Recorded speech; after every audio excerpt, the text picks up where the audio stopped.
السلام علیکم ورحمۃ اللہ تعالی وبرکاتہ۔ نحمده ونصلي ونسلم على رسوله الكريم، اما بعد فاعوذ باللہ من الشیطان الرجیم، بسم اللہ الرحمن الرحیم۔ یا ایھا الذین کفروا لا تعتذروا اليوم انما تجزون ما کنتم تعملون۔ صدق اللہ العظیم۔ من علینا ربنا اذ بعث محمدا أيده بأيده أيدنا بأحمدا أرسله مبشرا وأرسله ممجدا صلوا عليه دائما صلوا عليه سرمدا۔ اللهم صل على سيدنا ومولانا محمد وأنزله المقعد المقرب عندك يوم القيامة صلاة وسلاما دائما عليك يا رسول الله، صلاة وسلاما دائما عليك يا حبيب الله صلى الله عليك وعلى آلك وأصحابك وسلم۔ معزز ناظرین، اللہ رب العزت کا ارشاد عالی شان ہے، یا ایھا الذین کفروا لا تعتذروا اليوم، اے کافروں آج کوئی عذر پیش نہ کرو، آج کسی قسم کا عذر قبول نہیں کیا جائے گا۔ انما تجزون ما کنتم تعملون، تم نے دنیا میں جو کچھ کیا ہے آج تمہارے سارے کاموں کا بدلہ دیا جائے گا۔ محترم ناظرین، آج میں آپ کے سامنے ایک اہم موضوع لے کر کے حاضر ہوا ہوں، اور اس موضوع کا بھی تعلق قرآن کریم ہی سے ہے۔ اب تک جو باتیں آپ تک پہنچائی گئیں عام طور پر اس میں یہی تھا کہ ساری باتیں قرآن اور احادیث کی روشنی میں پہنچائی جائیں، اور آج کی گفتگو بھی انشاءاللہ قرآن کی روشنی میں ہوگی۔ آج ہم ایک نیا موضوع لے کر کے آئے ہیں، اس موضوع کا نام ہے عذر پیش کرنا، معذرت طلب کرنا، معافی مانگ لینا، اور قرآن کریم کا اس حوالے سے نظریہ کیا ہے، قرآن پاک کی تعلیم کیا ہے، اسی بات کو آج ہم آپ کے سامنے پیش کرنے کی کوشش کریں گے۔ لیکن اپنی گفتگو کے آغاز سے پہلے میں آپ سے یہ بھی بتا دوں کہ انشاءاللہ تبارک و تعالی یہ جو موضوع ہے یہ صرف ایک ویڈیو میں نہیں، بلکہ ارادہ یہ ہے کہ اس موضوع کو کئی ویڈیوز کے ذریعے آپ تک پہنچائے جائیں۔ انشاءاللہ العزیز قرآنی آیات کی روشنی میں آپ کو یہ باتیں بتائی جائیں گی کہ عذر پیش کرنا اسلام کی تعلیم ہے، عذر پیش کرنا یہ قرآن کی تعلیم ہے اور تمام پیغمبروں کی تعلیم ہے۔ انہی باتوں کو ہم قرآنی آیات کی روشنی میں پیش کرنے کی کوشش کریں گے۔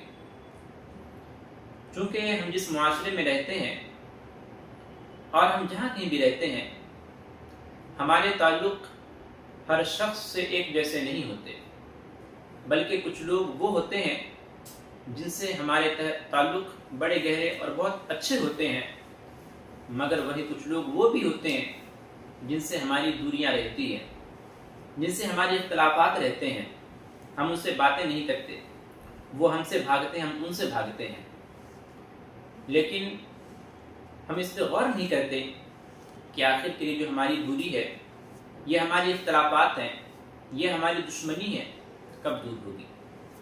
دشمنی ہوئی تو کیوں ہوئی؟ دشمنی کا سبب کون بنا؟ ہم بنے یا آپ بنے؟ اگر ہم بنے، دوریوں کا سبب ہم بنے، رشتے کے ختم ہونے کا سبب ہم بنے، اختلاف کا سبب ہم بنے، تو کیا ہمیں توفیق نہیں ملتی کہ ہم جھک جائیں اور معذرت پیش کر دیں، اپنی غلطی کو قبول کر لیں اور آپ سے معافی مانگ لیں؟ یہی چیز ہمارے یہاں نہیں پائی جاتی ہے۔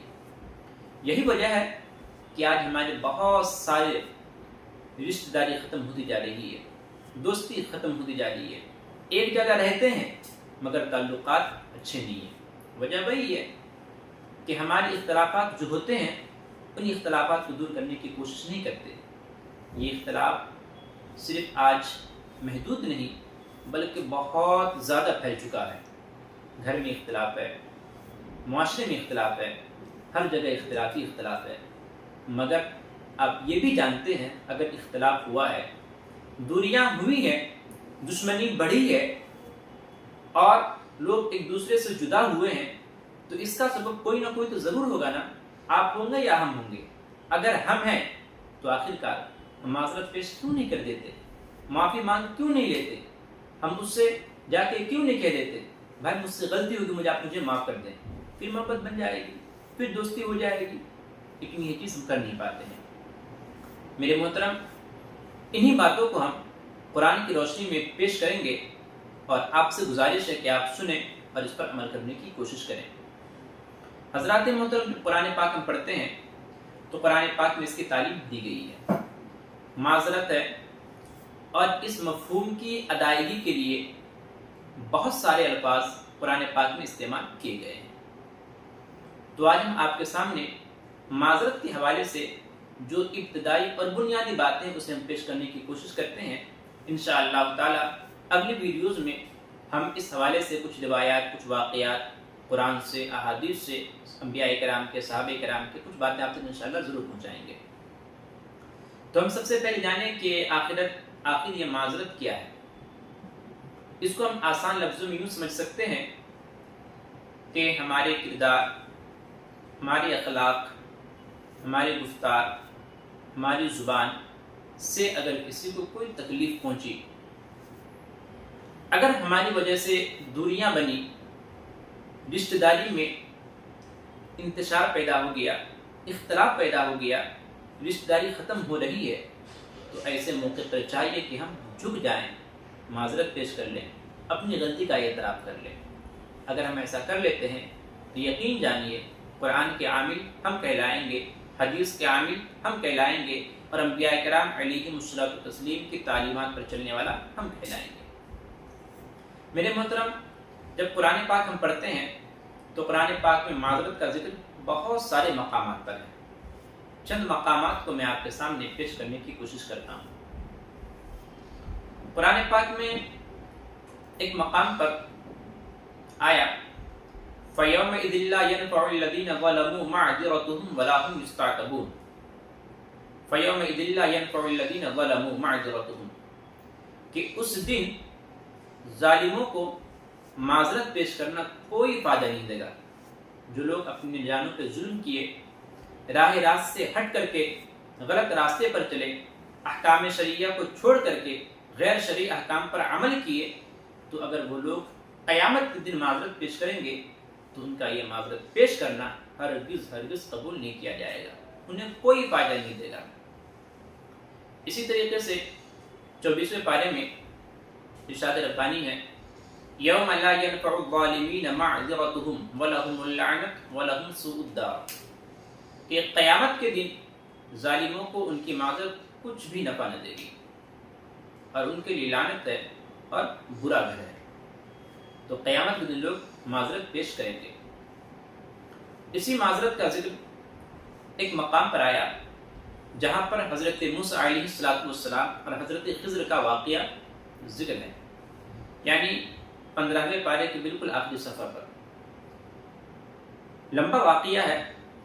اس میں حضرت موسیٰ علیہ السلام نے ایک موقع پر حضرت خضر کے سامنے معذرت پیش کی تھی اور کہا تھا ان سألتک عن شیء بعدها فلا تصاحبنی قد بلغت من لدنی عذرا، اگر اس کے بعد میں آپ سے کچھ پوچھوں تو پھر ہمارے اور آپ کے درمیان جدائی ہو جائے گی، اور میری طرف سے آپ کی جو معذرت ہے بالکل آخری حد کو پہنچ جائے گی۔ اسی معذرت کا ذکر ایک مقام پر اور آیا کہ کچھ لوگ وہ بھی تھے پہلے قوم میں جو غلط راستے پر چلنے والوں کو نصیحت کیا کرتے تھے، انہیں صحیح راستے پر لانے کی کوشش کیا کرتے تھے، انہیں صحیح راستے کا پتہ دیتے تھے۔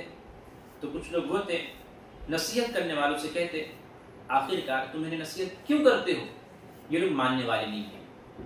تو نصیحت کرنے والوں نے کہا ہم اس لیے نصیحت کرتے ہیں تاکہ روز قیامت ہم اپنے رب کی بارگاہ میں اپنی معذرت پیش کر سکیں، مولا ہم نے انہیں راہ راست پر لانے کی کوشش کی مگر یہ لوگ نہیں آ سکے۔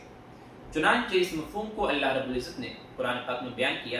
ارشاد ربانی ہے وَإِذْ قَالَتْ أُمَّةٌ مِّنْهُمْ لِمَ تَعِظُونَ قَوْمًا اللَّهُ مُهْلِكُهُمْ أَوْ مُعَذِّبُهُمْ عَذَابًا شَدِيدًا قالوا معذرة إلى ربكم ولعلهم يتقون.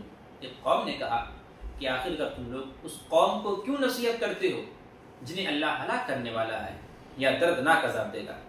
تو نصیحت کرنے والوں نے کہا معذرة إلى ربكم، تاکہ روز قیامت ہم اپنی رب کی بارگاہ میں یہ معذرت پیش کر سکیں، مولا ہم نے ان لوگوں کو غلط راستے سے بچانے کی کوشش کی تھی. یہ لوگ غلط راستے پر چل رہے تھے تو ہم نے انہیں بتایا تھا کہ غلط راستہ ہے، اس پر مت چلو، اور صحیح راستے کا پتہ دیا تھا. تو ہم روز قیامت ہماری گرفت نہ ہو کہ تم نے لوگوں کو غلط راستے سے روکا کیوں نہیں، بس ہم نے اس لیے ان لوگوں کو صحیح راستے پر لانے کی نصیحتیں کی ہیں تاکہ ہم رب کی بارگاہ میں معذرت پیش کر سکیں. معزز ناظرین، ایک اور دو نہیں بلکہ اگر قرآن پاک پڑھیں تو بہت سارے مقامات پر آپ کو مل جائے گا لوگوں نے معذرت پیش کی ہے اور پیش کرتے رہیں گے. اب آئیے ہم اجمالی طور پر ذرا آگے بڑھتے ہیں اور یہ بتانے کی کوشش کرتے ہیں کہ یہ طریقہ کس کا ہے اور ہمیں اپنانے کی ضرورت بھی ہے. جب قرآن پاک ہم پڑھتے ہیں تو ہمیں معلوم چلتا ہے کہ یہ جو طریقہ ہے معذرت پیش کرنے کا، یہ خود ہمارے جد امجد انسان اول حضرت آدم علیہ السلام اور حضرت حوا رضی اللہ تعالی عنہ، ان دونوں حضرات کا یہ طریقہ رہا ہے. آپ کو معلوم ہے حضرت آدم علیہ السلام جنت میں رہے، کچھ باتیں ہوئی، اس کو ذکر قرآن پاک میں کر دیا گیا ہے، آپ وہاں پڑھ سکتے ہیں. بالآخر ایک دن وہ بھی آتا ہے، ایک وقت وہ بھی آتا ہے جب حضرت آدم علیہ السلام جنت سے اتار دیے جاتے ہیں. چنانچہ حضرت آدم علیہ السلام اور حضرت حوا رضی اللہ تعالیٰ عنہ دونوں نے رب کی بارگاہ میں معذرت پیش کرتے ہوئے کہا تھا. ارشاد ربانی ہے ربنا ظلمنا انفسنا وان لم تغفر لنا وترحمنا لنكونن من الخاسرین. مولا تو ہمیں بخش دے، مولا تو ہم پر رحم فرما، اگر تو ہم پر رحم نہیں فرمائے گا، اگر تو ہمیں بخشے گا نہیں تو پھر ہمارا نقصان ہو جائے گا. معلوم کیا چلا کہ غلطی ہونے پر، لغزش ہونے پر، خطا ہونے پر جھک جائیں. یہ ہمارے سب سے پہلے انسان حضرت آدم علیہ السلام جو انسان کے باپ ہیں، یہ ان کی تعلیم ہے. معلوم کیا چلا اگر ہم انسان ہیں اور سچے اور پکے مسلمان کہلاتے ہیں تو ضروری ہے اگر لغزش ہو، خطا ہو تو فوراً ہم معافی مانگ لیں. اگر وہ خطا، اس خطا کا تعلق اللہ رب العزت کی ذات سے ہے تو رب کی بارگاہ میں ہم جھک جائیں، توبہ کر لیں. اگر اس غلطی کا تعلق انسان سے ہے تو انسان کے سامنے فوراً جھک جائیں اور معذرت پیش کر دیں اور اپنی غلطی کا اعتراف کر لیں. میرے محترم، اور آگے دیکھیں، یہی چیز ہمیں قرآن پاک میں ایک مقام پر حضرت موسیٰ علیہ السلام کے حوالے سے ملتی ہے. قرآن پاک میں آیا کہ حضرت موسیٰ علیہ السلام نے اللہ رب العزت کی بارگاہ میں عرض کیا تھا، مولا تیرا دیدار کرنا چاہتا ہوں. اللہ رب العزت نے فرمایا لن ترانی، نہیں دیکھ سکتے، مگر جب حضرت موسیٰ علیہ السلام نے کہا کہ مولا میں تجھے دیکھنا چاہتا ہوں تو رب نے اپنی تجلی کو ڈالا اور اس تجلی کو دیکھ کر کے حضرت موسیٰ علیہ السلام بے ہوش ہو گئے اور گر پڑے. اس واقعہ کو 9ویں پارے میں ذکر کیا گیا ہے، آپ اسے وہاں پڑھ سکتے ہیں. یہاں کہنے کا جو مقصد ہے، جب حضرت موسیٰ علیہ السلام کا مطالبہ بڑھا تو اللہ رب العزت نے اپنے کلیم کے لیے اپنی تجلی کو پہاڑ پر ڈالا اور اس تجلی کو دیکھ کر کے حضرت موسیٰ علیہ السلام بے ہوش ہو گئے. لیکن قرآن پاک آگے کہتا ہے فلما افاق قال سبحانک تبت الیک. حضرت موسیٰ علیہ السلام جو ہی ہوش میں آئے فوراً رب کی بارگاہ میں عریضہ پیش کیا، مولا تو پاک ہے، تیری میں پاکیزگی بیان کرتا ہوں، مولا تبت الیک، مولا تیری بارگاہ میں توبہ کرتا ہوں. اب ذرا سوچیں، جو ہی ہوش میں آئے رب کی بارگاہ میں عریضہ پیش کر دیا، مولا تیری بارگاہ میں توبہ کرتا ہوں، رجوع کرتا ہوں. معلوم کیا چلا، یا جس کی ہم نے خلاف ورزی کی ہے اگر اس کا تعلق شریعت سے ہے تو اللہ رب العزت کی بارگاہ میں توبہ کریں. اگر کسی انسان سے ہے تو اس انسان سے اپنی معافی طلب کر لیں. اسی چیز کا ذکر حضرت نوح علیہ السلام کی زندگی میں بھی ہے. چنانچہ جب طوفان نوح آنے والا تھا تو اللہ رب العزت نے کہا تھا نوح ہر چیز سے دو دو جوڑے اور اپنے اہل کو کشتی پر سوار کر لو. اس کا ذکر 12ویں پارے میں آئی سے آپ وہاں پڑھ سکتے ہیں. چنانچہ جب طوفان نوح آیا تو حضرت نوح علیہ السلام نے اللہ رب العزت کی بارگاہ میں عرض کیا مولا میرا بیٹا ہے اسے تو بچا لے. ان ابنی من اہلی و ان وعدک الحق. مولا میرا بیٹا تو میرے اہل سے ہے نا, تیرا وعدہ سچا ہے, مولا میرے بیٹے کو طوفان سے بچا لے. اللہ رب العزت نے کہا انہ لیس من اہلک. نوح وہ تیرے اہل میں سے نہیں ہے. انہ عمل غیر صالح, اس کی اعمال بالکل اچھے نہیں ہیں. فلا تسألنی ما لیس لک بہ علم. نوح اس کے بارے میں تم مجھ سے ہرگز سوال نہ کرو, نہ پوچھو جس کا تمہیں علم نہیں ہے. چنانچہ حضرت نوح علیہ السلام نے فوراً رب کی بارگاہ میں مغفرت کے لیے سر کو جھکا دیا اور انہیں احساس ہو گیا کہ میں نے اللہ کی بارگاہ میں ایسی چیز کا مطالبہ پیش کر دیا ہے جو نہیں کرنا چاہیے تھا.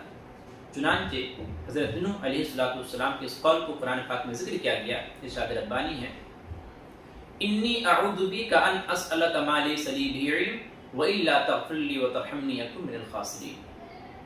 تو حضرت نوح علیہ السلام نے بھی رب کی بارگاہ میں فوراً توبہ کیا اور فوراً جھک گئے.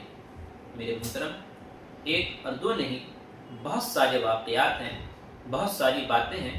انشاءاللہ تبارک و تعالی یہ سلسلہ برقرار رہے گا اور کئی ویڈیوز کے ذریعے اس حوالے سے ہم گفتگو آپ تک پہنچائیں گے اور کوشش یہ رہے گی ساری باتیں قرآن کے حوالے سے.